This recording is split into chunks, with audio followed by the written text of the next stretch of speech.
रास में सम्मिलित हो गए तो महाराज इसलिए महारास हो गया।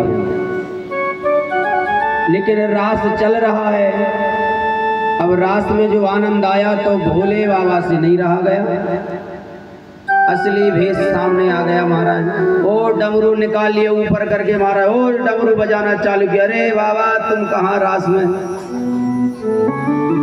तो ऐसे दिव्य रास का हम लोग ने दर्शन किया। सुखदेव जी कहते हैं राजन, ये जो रास पंचाध्याय है ना, 5 अध्यायों में है रास की कथा। जो कोई इस रास पंचाध्याय की कथा को सुनता है तो बताते हैं विक्रीडितम ब्रजवधू भिरिदम च विष्णु। ये जो ब्रजवधू ब्रज गोपियों के रास की जो कोई कथा सुनता है, हृदरोग मास पहिनोत्य चिरेण धीरा। हृदय का रोग जो हार्ट अटैक आता ना, मर जाते हैं लोग अटैक आकर के, जो कोई विधिवत रास पंचाध्याय की कथा सुन लेता है महाराज उसको अटैक नहीं आता है, ऐसा भागवत में ही लिखा हुआ है। लेकिन सुने ईमानदारी पूर्वक, हृदय रूपी रोग है जो वो नष्ट हो जाते हैं। और दूसरा कारण बोले, कोई अगर रास पंचाध्याय की कथा सुने तो हृदय के अंदर जो रोग हैं, कौन से रोग हैं? काम, क्रोध, लोभ, मोह, ईर्ष्या आदि जो रोग भरे हुए हैं महाराज, वो रोग नष्ट हो जाते हैं कथा सुनने से। बोले रास बिहारी भगवान की जय हो। रास पंचाध्याय की कथा सुनी, वहीं पर शंखचूड़ का उद्धार किया भगवान ने। आगे युगल गीत का वर्णन आता है, जब भगवान गोपियों को नहीं दिखते हैं और जैसे गैया चरा के वापस आते हैं तो गोपियां कहती हैं, गोविंद तुम जब जाया करो ना तो हमको साथ में ले जाया करो। भगवान जब कनेर का फूल धारण करते हैं ना तो कनेर का फूल गोविंद को बहुत प्रिय है। वो कनेर का फूल ही इशारा करता है कि गोपियों आज मैं यहाँ मिलूंगा। तो सारी गोपियां अपने घर से जो दूध दही है उसका बहाना लेकर के गोविंद के दर्शन करती हैं। ऐसे दिव्य लीला, एक अरिष्टासुर नाम का राक्षस था, उसको भगवान ने मारा।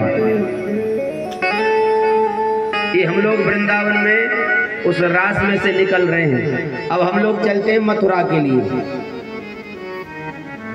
अभी तक हम गोवर्धन भी घूमे, वृंदावन भी घूम लिए, अब मथुरा रह गया। मथुरा में चलते क्या रणनीति बन रही है कंस की। तो महाराज मथुरा में कंस ने अक्रूर जी को बुलाया।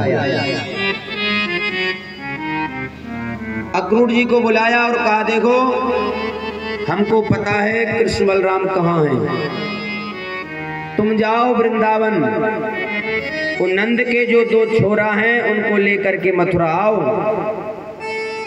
क्या कहना है? बोले बहुत बड़ा मेला लग रहा है, तो मेला के नाम से बच्चे जल्दी आ जाते हैं।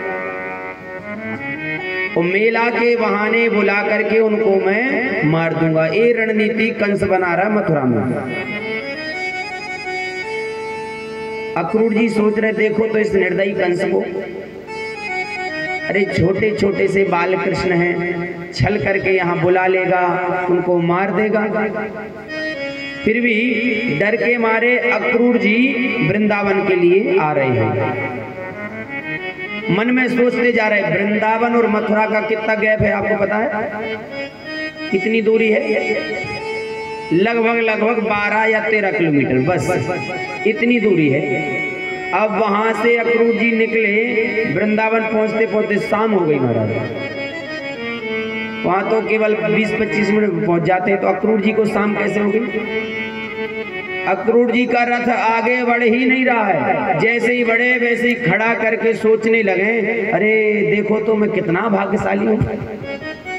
चलो किसी भी बहाने से बुला रहा है, लेकिन आज मैं वृंदावन जाऊंगा, कृष्ण बलराम के दर्शन करूंगा, कितनी सुंदर उनकी छटा होगी। फिर थोड़ी देर आगे बढ़ते, फिर रोक करके सोचने लगते, देखो मैं उनको अगर झूठ बोल के ले भी आऊंगा और कहीं ये कंस उनको मार दिया तो क्या होगा। तो विचार करते जा रहे हैं, ऐसे सोचते सोचते वृंदावन पहुंच गए। महाराज वृंदावन अक्रूर जी पहुंच रहे, कंस ने अक्रूर जी के पीछे घोड़ा और छोड़ दिया।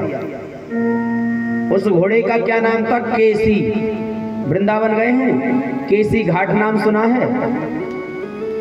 वृंदावन की परिक्रमा में पड़ता केसी घाट, जहां यमुना जी की आरती होती है। वो केसी नाम का घोड़ा वहीं पहुंचा था। भगवान ने देखा कि अरे ये घोड़ा तो हमारी तरफ आ रहा है और मामा ने भेजा है, तो खिलौना समझ के घोड़ा को पकड़ लिया और अपना हाथ घोड़े के मुंह में घुसा दिया, तो घोड़े के प्राण निकल गए। तभी से उस घाट का नाम पड़ गया केसी घाट। केसी नाम के दैत्य को मारा।